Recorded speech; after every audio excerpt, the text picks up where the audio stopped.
Good morning, this is meteorologist Andrew Ansorgi with the National Weather Service in Slidell, Louisiana with a weather update. For today, we're looking at a fairly typical summertime pattern with isolated to scattered thunderstorms, a few of which may have gusty winds, frequent lightning, and heavy rainfall.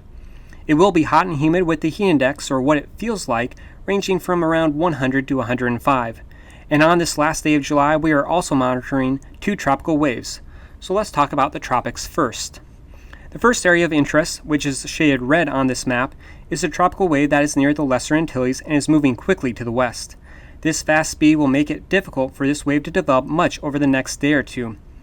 But as it moves toward the Western Caribbean and the Yucatan Peninsula by the middle of this week, conditions could become more favorable for a tropical system to develop. At this time, this does not look like a threat to southeast Louisiana or southern Mississippi, though there could be higher waves and swells on the offshore waters later this week. This is a good time to review your hurricane preparedness plan and check supplies as we head toward the peak of the hurricane season. The other area, shaded yellow, is way out in the Atlantic and is unlikely to develop. So let's shift focus and look at today. Looking at our forecast radar, which is a projection of what the radar might look like later today, it shows showers and thunderstorms over the coastal waters, transitioning inland and developing around midday today, and continuing into the afternoon hours.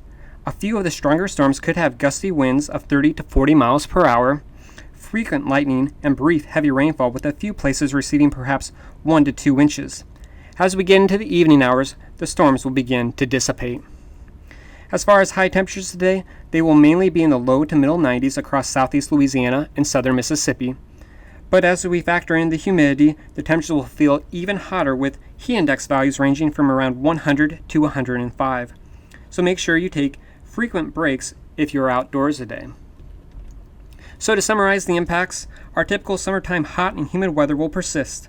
We're also looking for isolated to scattered thunderstorms to develop, with a few of the storms having gusty winds, lightning, and heavy rainfall possible. And finally, we're monitoring two tropical waves. Other than possibly higher waves and swells on the offshore waters later this week, neither tropical wave is expected to be a threat to southeast Louisiana or southern Mississippi. As always, you can find your latest forecast on www.weather.gov/New Orleans, or like us on Facebook or follow us on Twitter for updates.